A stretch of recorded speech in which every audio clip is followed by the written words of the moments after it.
Hello friends, welcome to my YouTube channel. इस channel में मैं आपको सारे भी जो एनसीईआरटी के जितने भी क्लासेज हैं उन सब की एक्सरसाइज को, मैथ की सारे एक्सरसाइज को सॉल्व करके दिखाऊंगा। मैं स्टार्ट कर रहा हूँ हाई स्कूल से। तो हाई स्कूल में आपको पूरे जितने भी आपके मैथ के जितने भी चैप्टर हैं उनकी सारी एक्सरसाइज को मैं आपको सॉल्व करके दिखाऊँगा। इसमें सबसे पहला चैप्टर है वो है रियल नंबर। तो मैं आपको रियल नंबर से स्टार्ट करके बताता हूँ। तो रियल नंबर क्या होते हैं, कैसे होता है, और उसके बाद इसकी पूरी एक्सरसाइज को मैं सॉल्व करके दिखाऊंगा। अच्छा, जो इसकी एक्सरसाइज फर्स्ट है, इस एक्सरसाइज में जो क्वेश्चन नंबर 4 है और जो क्वेश्चन नंबर 5 है ये थोड़ा लेंथी है। इसकी मतलब इजी क्वेश्चन है लेकिन इसमें थोड़ा एक्सप्लेन करना पड़ता है ज़्यादा। तो ये अगर इस वीडियो में मैं ट्राई करूँगा कि इस वीडियो में कवर हो जाए। अगर नहीं हो पाएगा तो फिर इसके लिए मैं एक नेक्स्ट वीडियो बनाऊंगा, उसमें मैं केवल इन क्वेश्चन 4 और 5 को सॉल्व करूंगा। तो सबसे पहले मैं आपको बेसिक डिटेल बता देता हूं कि जो रियल नंबर्स होते हैं वो एक्चुअली होते क्या हैं। सो अगर हम रियल नंबर को कैटेगराइज करेंगे तो रियल नंबर दो कैटेगरीज में हम कैटेगराइज कर सकते हैं रियल नंबर्स को, रेशनल नंबर्स और इरेशनल नंबर।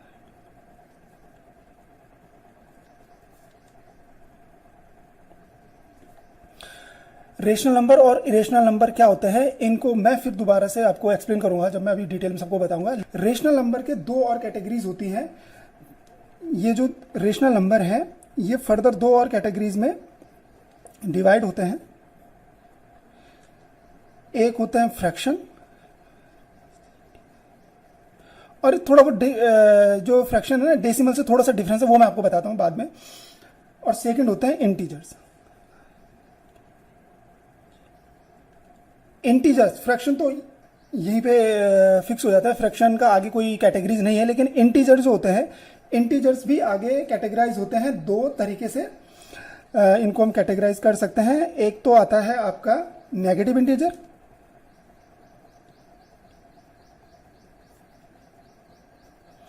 और दूसरे होते हैं आपके होल नंबर।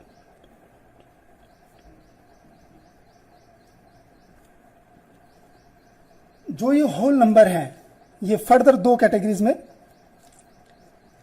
एक होता है जीरो और सेकंड होता है नेचुरल नंबर। नेचुरल नंबर, मैं आपको नेचुरल नंबर से स्टार्ट करता हूं कि नेचुरल नंबर होते क्या हैं। नेचुरल नंबर आपने शायद पहले क्लासेस में, पिछली क्लासेस जो है आपने पढ़ी हुई हैं उनमें भी आपने नेचुरल नंबर्स पढ़े हुए हैं। बेसिकली जो स्टार्ट होते हैं 1 2 3 4 5 सो ऑन 6 7 जितना भी चल रहा है और n तक, ये सारे के सारे नंबर जो होते हैं ये नेचुरल नंबर होते हैं। जीरो आप जानते हैं ये जीरो है, जीरो नेचुरल नंबर में नहीं आता है। लेकिन जब हम बात करते हैं होल नंबर की, तो होल नंबर के अंदर अगर हम जीरो भी, नेचुरल नंबर प्लस अगर हम उसमें जीरो ऐड कर देंगे तो वो आपका होल नंबर आ जाता है। यानी 0 1 2 3 4 एंड सो ऑन n तक। क्लियर हो गया यहां तक? ओके, अब नेगेटिव इंटीजर। नेगेटिव इंटीजर जो होते हैं, क्योंकि इंटीजर की कैटेगरीज थी, नेगेटिव इंटीजर क्या होते हैं?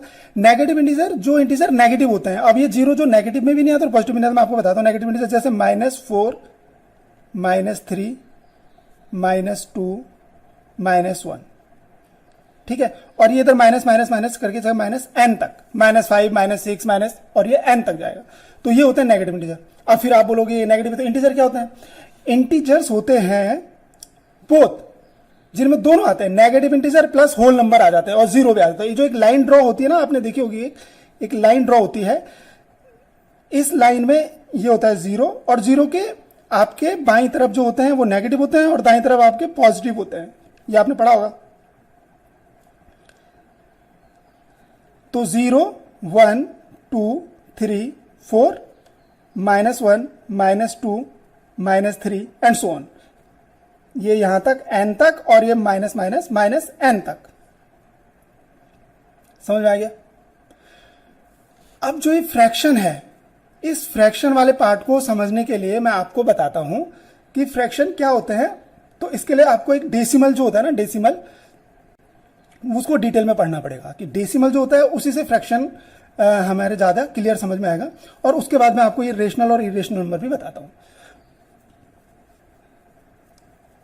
डेसिमल, आपने पहली क्लास में पढ़ा है, पिछली क्लासेस में, डेसिमल जो होते हैं तो ये दो तरह के होते हैं। एक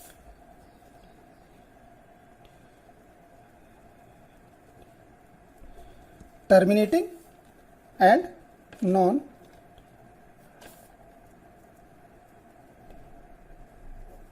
टर्मिनेटिंग।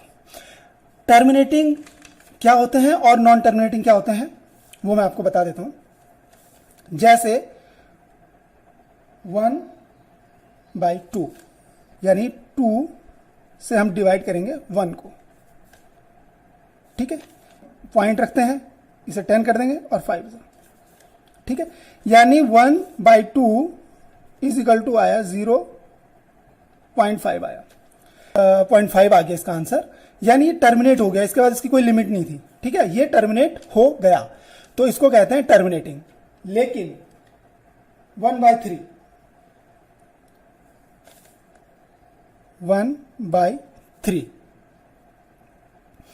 यानी हम 3 से डिवाइड करेंगे 1 को, ये जाएगा नहीं, तो हम एक पॉइंट रखेंगे, ये 10 हो गया, 3 3 जा 9 आया, 1 आया, फिर हमने एक और पॉइंट रखा 0, फिर 3 3 जा 9 आया, फिर ये फिर 1 आया, फिर हमने 3 रखा, फिर ये 10 हुआ, फिर ये समझ रहे हो आप, ये चलता रहेगा, ये 3 3 3 3 3 3 ये बढ़ता ही रहेगा।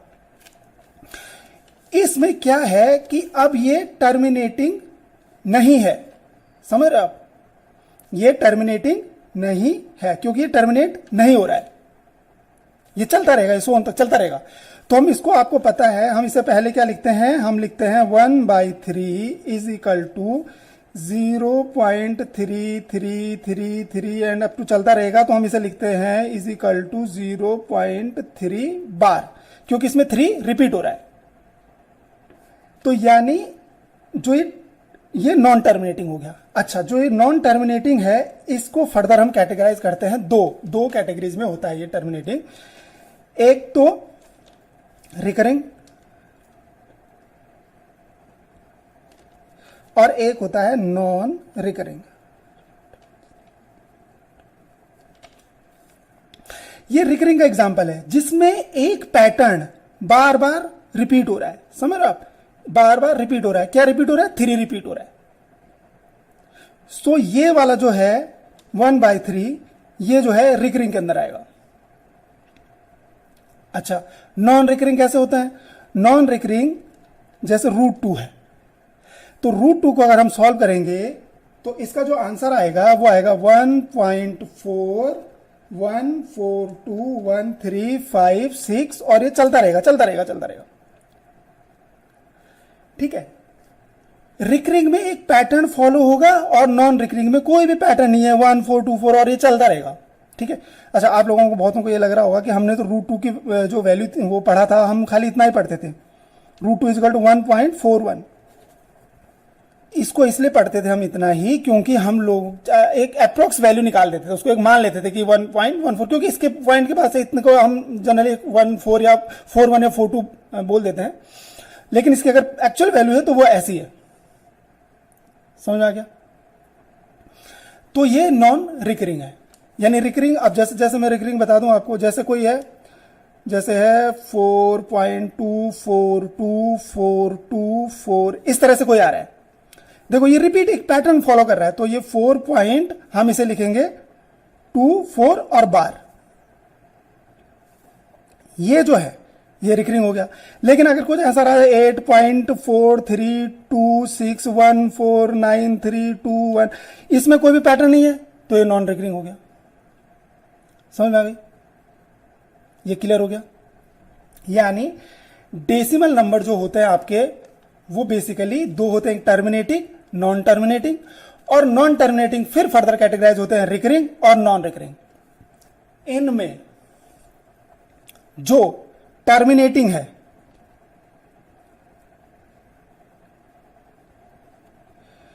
टर्मिनेटिंग और रिकरिंग, ये जो दो हैं, समझ रहे हो? डेसिमल में एक होता है टर्मिनेटिंग वाले और दूसरे होते हैं नॉन टर्मिनेटिंग में रिकरिंग वाले। तो जो टर्मिनेटिंग और रिकरिंग है, इन दोनों को हम फ्रैक्शन में लिख सकते हैं, फ्रैक्शन में लिख सकते हैं। ये जो फ्रैक्शन होता है हम उन्हें रिकरिंग या टर्मिनेटिंग में कन्वर्ट कर सकते हैं। फ्रैक्शन मतलब P बाई Q की फॉर्म में। जैसे ये है 1/2 है, 0.5 है, 0.5 है, ये है, इसको हम 1/2 भी लिख सकते हैं। तो यानी हमें P बाई Q की फॉर्म में लिख पाते हैं। ठीक है, रिकरिंग को भी लिख पाएंगे। लेकिन जो नॉन रिकरिंग होते हैं, √3, √2, ये, इनको हम फ्रैक्शन में नहीं लिख सकते हैं, ये फ्रैक्शन में नहीं होते हैं। समझ आ गया आपको?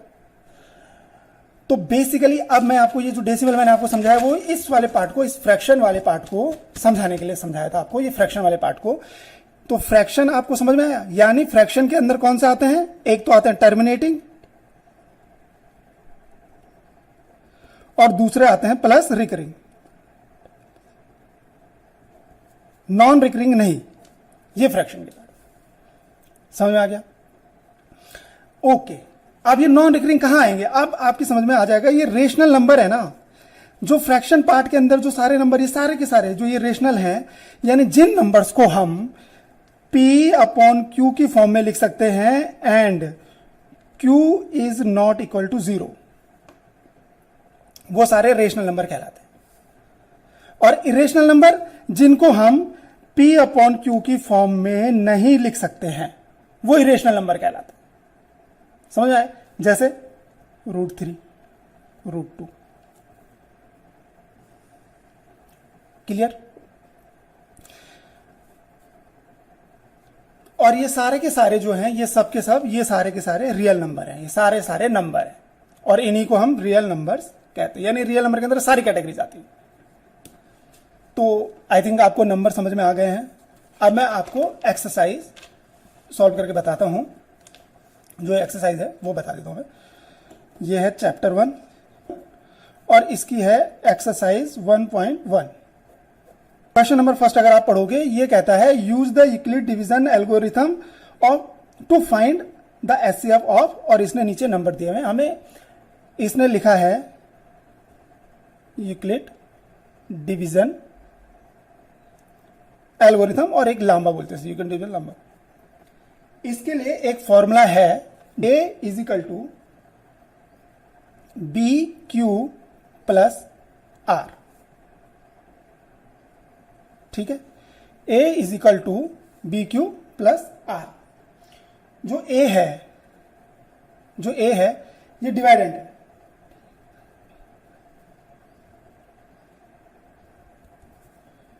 ठीक है। जो B है डिवीजर है,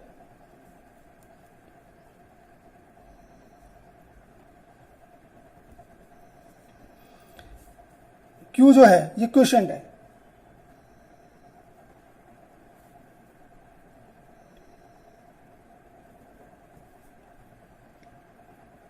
और जो ये R है ये रिमाइंडर है। तो ये जो बना, ये बना A is equal to BQ plus R। ठीक है, और इसमें एक कंडीशन होती है वेयर जो आपका R है वो हमेशा होगा greater than equal to 0 and less than equal to B। समझ रहे हो? यानी आपका जो रिमाइंडर है वो हमेशा जो डिवीजर है उससे छोटा होगा और 0 से या तो बड़ा होगा या 0 के बराबर होगा। ये इक्विड डिवीजन लांबा की एल्गोरिथम है। ठीक है, तो 30 पहला क्वेश्चन है, पहले का फर्स्ट क्वेश्चन जो है वो है 135 एंड 225। HCF निकालना में हाईएस्ट कॉमन फैक्टर 135 225, 135 एंड 225। तो हम क्या करेंगे, जो छोटी है उससे बड़े वाले को डिवाइड करेंगे। सो 135 और 225। ठीक है, ये 1 बार आएगा, 135 आया, ठीक है, 0 90 जो हमारा रिमाइंडर आया। इस रिमाइंडर से हमारा डिविडेंड था 135, उसको फिर दोबारा से हम डिवाइड करेंगे, तो ये भी 1 बार ही जाएगा, तो यह है 90, ठीक है, 5 और 45। फिर जो हमारा रिमाइंडर बचा वो है 45, और इसको 90 से, 90 को फिर हम इसे डिवाइड करेंगे, तो 2 45 टू 90 और ये आगे 0। क्लियर हो गया? यानी अब हमारे पास 0, और हम इसे तब तक करते हैं जब तक कि हमारे पास 0 नहीं आता है। तो अब जैसे हमारे पास 0 आ गया तो अब ये सॉल्व हो गया। समझ में आ गया? ये चीज होगी क्लियर। तो हम पहले करेंगे 225 को हमने 135 से डिवाइड करा, 1 टाइम जाता है तो 90 आया, ठीक है। फिर जो हम रिमाइंडर बचता है उसको फिर डिवाइड करेंगे रिमाइंडर से, तो 135 को 90 से डिवाइड करा 1 बार, तो 45, और फिर 45 को 90 से, तो फिर 2 आ गया। अब इसे लिखेंगे कैसे? बाय यूक्लिड डिवीजन लंबा ए इज इक्वल टू, जो मैंने आपको बताई थी, बी क्यू प्लस आर, ठीक है, where R is greater than equal to 0 and less than equal to, oh sorry, less than B. So first time हमने क्या करा, ये जो होता है, ये मैंने आपको बताया था, जो ए होता है, ए ये होता है डिविडेंड, ठीक है। तो डिविडेंड क्या था पहले केस में 225, बी जो होता है वो होता है डिवाइजर, तो डिवाइजर क्या था 135, इनटू क्यू क्या था क्वोशिएंट यानी 1, प्लस रिमाइंडर कितना आया 90। नेक्स्ट वाले केस में 135 इज इक्वल टू, बी क्या था 90 मल्टीप्लाई बाई 1 था, क्वोशिएंट 1 था, प्लस रिमाइंडर 45। नेक्स्ट वाले में 90 45 क्वोशिएंट 2 प्लस 0, hence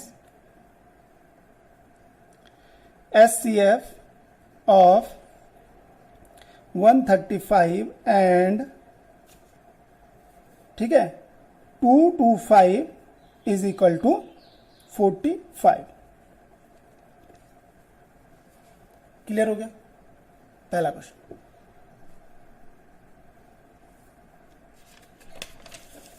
इसका जो सेकंड पार्ट है वो बड़ा इजी है, मैं आपको थर्ड बताता हूं। फर्स्ट का क्वेश्चन नंबर फर्स्ट का थर्ड पार्ट हमने ये कर दिया एक्सरसाइज का। अच्छा देखो, इसका जो सेकंड वाला है थोड़ा इजी है, मैं आपको थर्ड वाला बता के दिखाता हूँ, ठीक है। थर्ड वाला करके दिखाता हूँ। ये है फर्स्ट का थर्ड। ऐसे अपने निकालना हमें यूक्लिड लांबा मेथड से 867 एंड 255, ठीक है, 255। सो हम 255 से डिवाइड करेंगे 867 को। ओके, सो 2 4 Z 4 टाइम करके देखते हैं। पहले ये 4 टाइम जा रहा है, तो एक बार हम 4 से हम नियरेस्ट निकाल के देखते हैं कि कैसे जाता है। 255 मल्टीप्लाइड बाय 4, 4 5 20, 0 4 5 22 एंड 4 2 8 10। ये आ रहा है ज्यादा, ठीक है। सो हम एक बार 3 से करके देखते हैं। अब 255 मल्टीप्लाइड बाय 3, या 765। सो हम इसे करेंगे 3 से, 765। इसको माइनस करके देख लेते हैं। तो माइनस करके आएगा ये इतना 2 102। अब जो हमारे पास रिमाइंडर आया 102, इससे डिवाइड करेंगे अब हम 255 को, ठीक है। तो मल्टीप्लाई एक बार 2 से करके देखते हैं, ठीक है। 102 एंड 2, बिल्कुल सही। तो एक बार हम 2 से मल्टीप्लाई करा, ये 204 आया। माइनस करके देखते हैं, यह आया 51, ठीक है। अब हम 51 से डिवाइड करेंगे 102 को, ठीक है। सो 5 2 ज़ा, तो एक बार 2 से, फिर 51 मल्टीप्लाई बाय 2, ओके, ये पूरा कट रहा है। तो ये 2 बार ये आएगा 102 और ये आ गया 0, यानी एचसीएफ आया, एचसीएफ ऑफ, ठीक है, 867 and 255 is equal to 51 answer.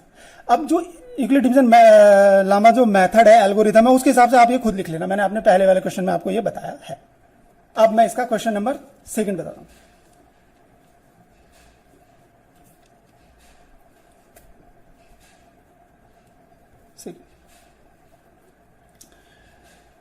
So that any positive odd integer is of the from q 6q plus 1 or 6q plus 3 or 6q plus 5 where q is some integer। हमें क्या करना है, 6q plus 1 और 6q plus 3 और 6q plus 5 where q is integer है और हमें निकालना है ऑड इंटीजर निकालना है।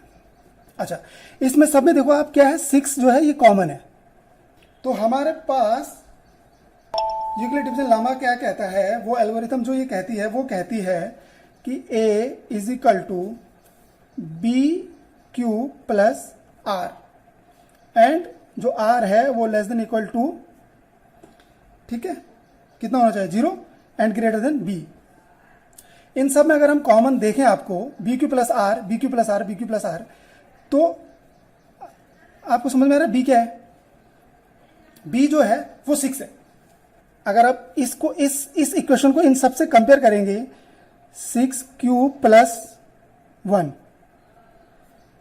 यह a इज इक्वल टू, ठीक है। तो a तो हमने a मान लिया कुछ भी, तो 6 ये है ना, b q plus r same form में है, यानी b इज इक्वल टू क्या आ रहा है, b इज इक्वल टू 6 आया।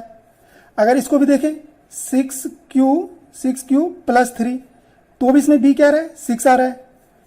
और 6q प्लस 5 देखें, अगर इसी को इसी के साथ कंपेयर करेंगे तो b इज इक्वल टू इसमें भी क्या आ रहा है, 6 आ रहा है।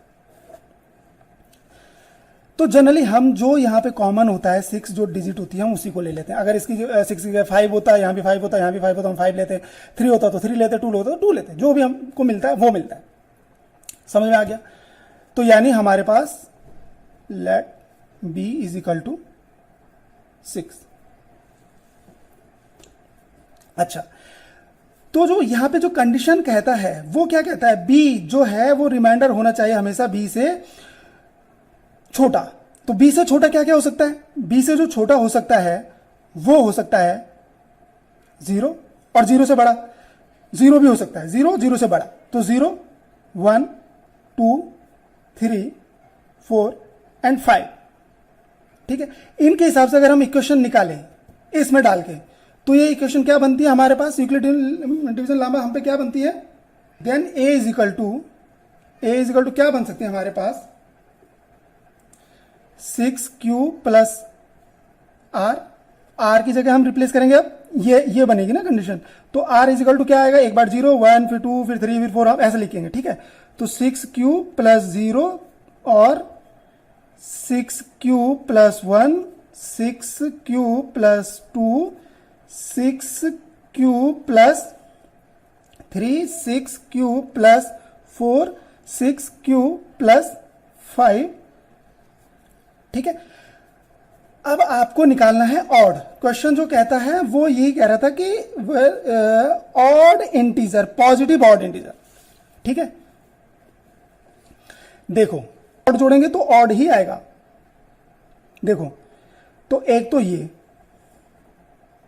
सेकंड ये, ठीक है। किसी भी इंटीजर को अगर हम उसमें ऑड जोड़ते हैं वो हमेशा ऑड ही आएगा, ठीक है। और ये यानी अब हमारे पास क्या आ गया, ऑड इंटीजर क्या हो गया, odd integer is equal to हमारे पास आ गया 6q + 1 और 6q + 3 और 6q + 5 आंसर।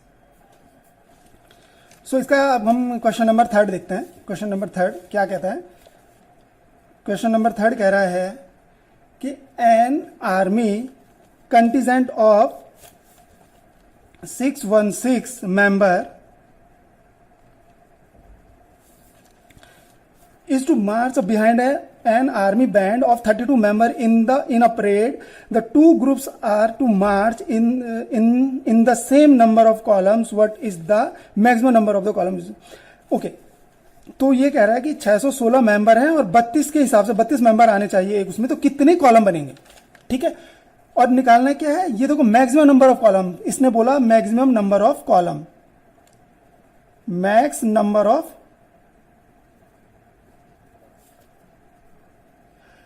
ठीक है। तो 32 के हिसाब से 616 के हमें कितने मेंबर, मैक्सिमम नंबर कॉलम निकालना है, यानी मैक्सिमम नंबर बात कर रहे हैं, यानी बात आ गई है HCF की, क्योंकि HCF अभी क्या होता है, हाईएस्ट कॉमन फैक्टर। तो यानी अब हमें पता चल गया है कि हमें हाईएस्ट कॉमन फैक्टर निकालना है। ये नहीं बोला है कि यूक्लिड डिवीजन लामा से निकालना है, किससे निकालना है, हमारे ऊपर डिपेंड, हम किसी से भी निकाल सकते हैं, ठीक है। तो क्योंकि अभी तक हम यूक्लिड डिवीजन लामा कर रहे थे, तो चलो उसका एक और रिवीजन हो जाएगा, इसलिए मैं आपको उसी से बताता हूं। यानी हमें 32 से डिवाइड करना पड़ेगा 616 को, ठीक है। सो ये जाएगा 1, तो 32, यहां बचेगा 29, ये आएगा 6, तो ये जाएगा 9। ओके, अब एक बार 10 से करेंगे तो 320 हो जाएगा, 9 से मल्टीप्लाई करते हैं तो 32 मल्टीप्लाइड बाई 9, 9 2 18, 288, ये सही है। तो हम करेंगे कितने से, 9 से, तो ये आ जाएगा 288, यहां से माइनस करेंगे तो ये आ गया 8, ठीक है। अब हम 8 से डिवाइड करेंगे 32 को, 4 से 0, आगे 0, यानी क्या आ गया, कितने मैक्सिमम कॉलम बनेंगे, 8 कॉलम्स, क्लियर। सो 8 कॉलम बनेंगे। तो फ्रेंड्स, क्योंकि वीडियो बहुत लंबा हो गया है, तो आज के लिए इतना ही। मैं आपको ये जो क्वेश्चन नंबर 4 और 5 है, ये मैं क्योंकि ये थोड़ा लेंथी है, इजी है बहुत लेकिन लेंथी है, तो मैं आपको ट्राई करूंगा कि मैं इसको नेक्स्ट वाले वीडियो में कवर करूं और आपको पूरा एक्सप्लेन करूंगा कि ये इसको कैसे सॉल्व करते हैं, ठीक है। अगर आपको मेरा वीडियो अच्छा लगा हो तो प्लीज़ इसको लाइक, शेयर और कमेंट करना ना भूलें। आपको कोई भी प्रॉब्लम आ रही है, आपको कोई क्वेश्चन सॉल्व नहीं हो रहा है, आप मेरे को कमेंट में लिख सकते हैं, मैं उसका रिप्लाई करूंगा कमेंट में। या अगर मुझे लगेगा कि बहुत सारे बंदे कंफ्यूज हो रहे हैं, आप नहीं आ रहा है आपको समझ में, तो मैं एक अलग से सेपरेट वीडियो बना के जो आप क्वेश्चन लिखोगे मेरे को, मैं उसका सेपरेट वीडियो बना के उनको सॉल्व करूंगा, ठीक है। So thank you for watching.